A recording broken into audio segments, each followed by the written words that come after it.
सवेरे उठ के नहा धोकर पूजा पाठ करना बेहद अच्छा माना जाता है। सुधा एक गांव में रहती थी जहां पर रोजाना सब 4 से 6 बजे तक उठ जाया करते थे। सुधा का परिवार कुछ महीने पहले ही गांव में रहने के लिए आया था। इससे पहले वह शहर में रहते थे। सुधा की उम्र केवल 20 साल थी। वह भगवान पर विश्वास करती थी और रोजाना नहा धोकर पूजा किया करती थी। गांव में आए हुए उसे ज्यादा वक्त नहीं हुआ था। ऐसे में वह बाहर बहुत कम निकलती थी और इधर उधर भी घूमा नहीं करती थी। एक दिन देर रात करीब 3 बजे उसकी आंख खुली। उसने खिड़की से देखा कि कुछ लोग लाइन से ही अपने साथ लोटा लेकर एक जगह पर इकट्ठा हो रहे थे। इनके हाथों में गंगा जल था जो कि यह शिवजी पर चढ़ाने के लिए आए थे। यह देखकर सुधा ने सोचा कि भला इतनी देर रात यह लोग इस तरह इकट्ठा क्यों हुए हैं, क्योंकि मंदिर के कपाट तो सवेरे 4 बजे खुलते थे। हालांकि उस दिन मंदिर के कपाट 3 बजे ही खुल चुके थे और वहां पर एक बड़ी पूजा की तैयारी चल रही थी। यह देखकर सुधा के मन में कई सवाल उठे। ऐसे में उसने सुबह उठकर अपनी माँ से बात की। उसकी माँ ने बताया कि बेटी, यह सभी लोग एक जिन को गांव से दूर भगाने के लिए इकट्ठा हुए हैं जो कि बीते कुछ वक्त से लड़कियों को परेशान कर रहा है। उसकी माँ ने बताया कि जिन को मंदिर के पीछे कैद करके रखा हुआ है और इसी के लिए एक विशेष पूजा का आयोजन भी किया गया है, जिसमें कई बड़े बड़े तांत्रिक आकर इस जिन को कैद करेंगे और बाहर दूर छोड़ आएंगे। तो फ्रेंड्स, वीडियो में आगे बढ़ने से पहले यहाँ आपके लिए एक इम्पॉर्टेंट जानकारी है।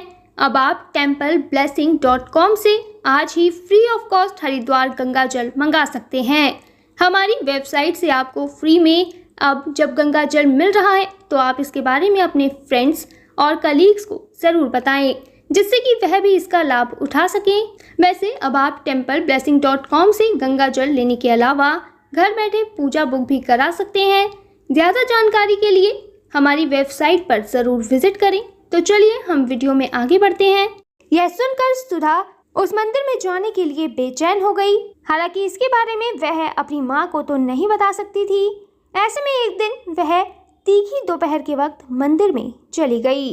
उसने देखा कि मंदिर के कपाट बंद हैं, लेकिन मंदिर के पीछे गेट खुला हुआ था। उसे याद आया कि उसकी माँ ने ये कहा था कि यहाँ पर जिन को कैद करके रखा हुआ है। वह इस गेट के अंदर की तरफ बढ़ी तो वैसे ही उसके पैर में एक चमकती हुई बोतल आ गई। सुधा ने उस बोतल को उठाया और इसका ढक्कन खोलकर उसके अंदर की चमक को देखने की कोशिश की। जैसे ही सुधा ने ढक्कन खोला वैसे ही उसके सामने एक जिन आकर खड़ा हो गया। यह देखकर सुधा पहले तो घबरा गई, लेकिन उस जिन ने कहा कि तुम डरो मत, मैं तुम्हारी मनोकामनाएं पूरा करने के लिए आया हूँ। इसके बदले में तुम्हें मेरे साथ एक जगह पर चलना होगा। सुधा पहले तो हैरान रह गई, फिर उसने पूछा कि क्या तुम मुझे एग्जाम में पास कर दोगे? क्या मैं इस पूरे गांव की सबसे सुंदर लड़की बन सकती हूँ? इसके अलावा सुधा ने जिन से कई और सवाल किए, जिस पर जिन ने कहा कि हाँ, मैं तुम्हारे लिए सब कुछ कर सकता हूँ, बस तुम्हें मेरा सिर्फ एक काम करना होगा, जहाँ मैं कहूँगा वहाँ पर चलना होगा। यह जिन एक जादुई जिन था जो कि लंबी उम्र के लिए दूसरे लोगों को मारकर उनकी उम्र ले लिया करता था। सुधा को इसके बारे में नहीं पता था। ऐसे में वह अनजाने में ही उस बोतल को अपने घर पर ले गई। उसने इस बोतल को अपने कमरे में छुपा कर रखा। वह रात के वक्त उस बोतल को खोलती थी और रोजाना कोई ना कोई मनोकामना मांग लेती थी। जिन ने शुरुआत में उसकी सभी मनोकामनाएं पूरी की। ऐसे में अब सुधा उस पर अंधा विश्वास करने लगी थी। एक दिन जिन ने सुधा की आत्मा को अपने वश में करके उसे तालाब के पास ले जाने की कोशिश की, लेकिन यहाँ पर एक बूढ़े व्यक्ति ने उसे देख लिया था। उन्होंने सुधा के हाथों में वही बोतल देखी जिसे उन्होंने मंदिर के पीछे वाले गेट में बंद करके रखा हुआ था। उन्हें पता था कि इस बोतल में जिन है। उन्होंने तुरंत ही सुधा से वह बोतल छीनी और वह मंदिर की तरफ भाग गए। वह सुधा को भी अपने साथ हाथ पकड़कर लेकर गए थे। हालांकि मंदिर के गेट पर ही सुधा रुक गई, क्योंकि उसके अंदर जिन का कब्जा था। ऐसे में वह अंदर नहीं जा पा रही थी। इसके बाद कई तांत्रिक क्रियाओं के जरिए सुधा को अंदर ले जाया गया। वह मंदिर के अंदर जैसे तैसे गई। हालांकि उस वक्त उसका जिन बाहर निकल चुका था। इसके बाद सभी साधुओं ने मिलकर जिन को फिर से बोतल में कैद किया और उसे गांव के बाहर दूर छोड़ दिया। अगर समय पर यह बूढ़े व्यक्ति सुधा को मंदिर नहीं लेकर आए होते तो सुधा को जिन तालाब में डुबोकर मार सकता था।